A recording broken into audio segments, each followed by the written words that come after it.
Germany recognized that Scholz had brought the country to the brink and now they would have to rob other countries. And Russia is first in line. The German Chancellor, unable to find excuses for the decline of the German economy this year, simply blamed it on Russia. On top of that, blaming Putin personally for being the one who stopped pumping gas to Germany. Because of which the economy was short of 120 billion cubic meters of gas. And its purchase price in other markets has increased tenfold. So he has demanded more than 100 billion euros in public investment next year to resuscitate Germany's economy. Speaking at the Congress of the Social Democratic Party, he said that it is Russia, and especially Putin, who is to blame for all of Germany's problems. This is on top of the fact that Germany has already spent more than 21% of its federal budget this year in an effort to cover the economic slump caused by its refusal to use Russian energy resources. Germany has exceeded its own budget deficit and debt limits, which, in their own words, any country in the European Union must comply with. Germany's budget deficit was 4.5%, instead of the projected 2%, and the size of German government debt soared to 66.3% of GDP. According to the EU's founding document, the Stability and Growth Pact, the budget deficit of EU countries should not exceed 3% of GDP and the amount of public debt should not exceed 60% of GDP. And how do you think Germany decided to punish itself for exceeding all limits? There's no way, they just abolished one of the EU's basic documents as soon as they smelled something fishy. In 2022, 14 of the 27 EU countries went over the limits and Germany was among them. Germany's economy fell 0.5%, instead of the early 0.3% growth promised by Scholz. At the same time, the federal budget for 2024 was cut by 6.4%, a reduction of 30 billion euros. And in late November, the German Finance Ministry froze the budget for additional government spending altogether until the end of 2023. And now the once most powerful and richest country in the European Union does not know where to get the money for its existence. Germany's new budget for 2024 began to abandon the green narrative and abruptly stopped subsidizing the purchase of electric cars. While the state premium used to be between €3,000 and €4,500 depending on the purchase price of the electric car, from 2024 it's every man for himself. But apparently that wasn't enough either. And the Federal Ministry of Economics unexpectedly announced over the weekend that applications for the government's electric car purchase award could only be submitted until last Sunday. What's that supposed to mean? The German Ministry of Economic Affairs' cunning plan is in action. Applications should have been submitted yesterday. Tax credits for agricultural diesel have also been eliminated. And this is a very important expense for local farmers. Considering the cost of diesel at €1.68 per liter. It is impossible to cut social programs, because elections are coming up, and Scholz's party rating has already fallen below 15%.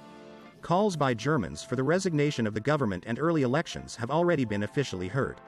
Today, 60% of Germans not just want, but expect to see early elections for the country's parliament in 2024. Of course, the ruling coalition is very nervous about all this. They urgently need money. Where do you get them? There's nowhere to go, and if you can't, you have to rob preferably the richer one. The German federal government has done this before. It simply squeezed Russian assets without trial. For example, 2 subsidiaries and 3 refineries were seized from Rosneft. For example, Rosneft's privatized refinery, Rosneft Deutschland, is one of the largest refineries.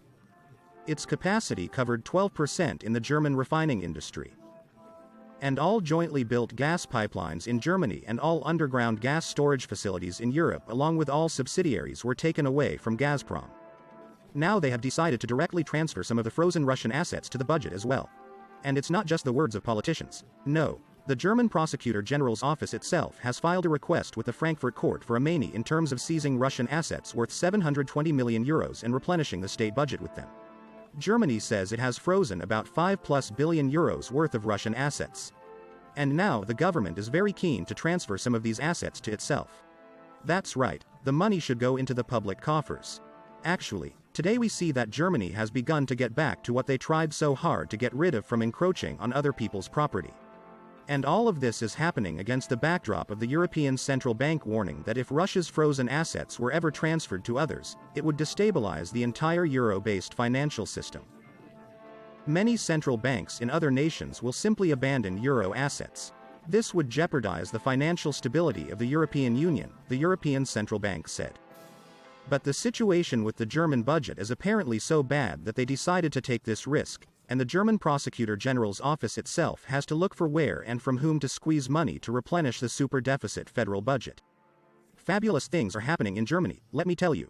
Chancellor Scholz is operating with made-up facts, trying to convince that it is not his fault, but that Putin has simply banned gas supplies to Germany, and indeed to the whole of Europe, while at the same time the German prosecutor's office is squeezing Russian money. Meanwhile, after Scholz assisted the Americans and British, according to the Seymour Hersh investigation, in blowing up the most important energy artery for himself, on which the entire future of Germany was tied, Russia only increased LNG imports to Europe.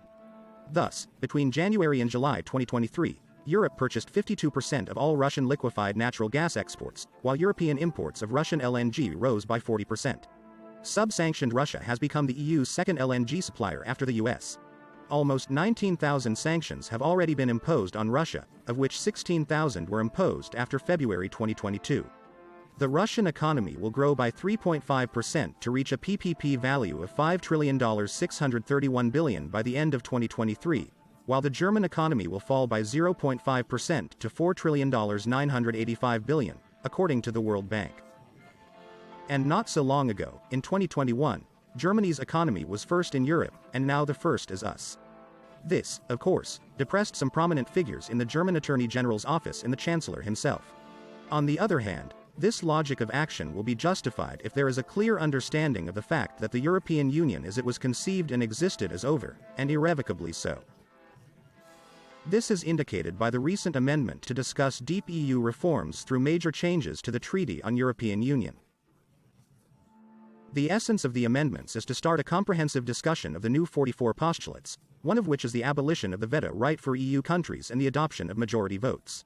Strengthening the Union's decision-making capacity in a significant number of areas requires a qualified majority vote through normal legislative procedure. This is stated in the fourth paragraph of the treaty. On the one hand, we can say that this is only a discussion, after which the document will be adopted officially.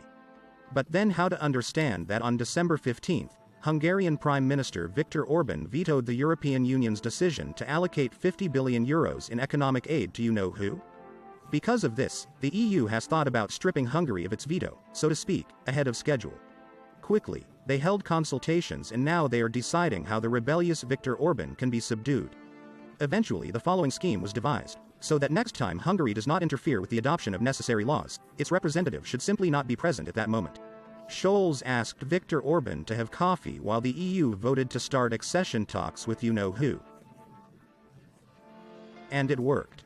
Orbán went to get coffee, at which point things got resolved without him. Now the Austrian leader has lifted his veto of the next, now 12th sanctions package against Russia by his absence from the meeting during the vote. Austrian Chancellor Karl Nehammer, who delayed decisions on the 12th package of sanctions against Russia, was not in the room when the leaders agreed on the sanctions.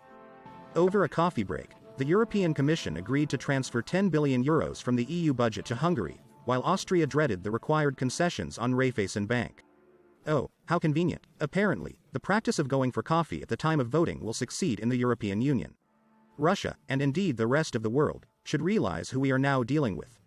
And realize all the consequences of any decision on EU countries, especially with Germany. And, apparently, they understand, as 40 countries have already wanted to join BRICS, so to speak, the best of the worlds, in order to somehow protect themselves from such things. Even France has begun to suspect something since Macron is asking so much for permission to attend the BRICS convention.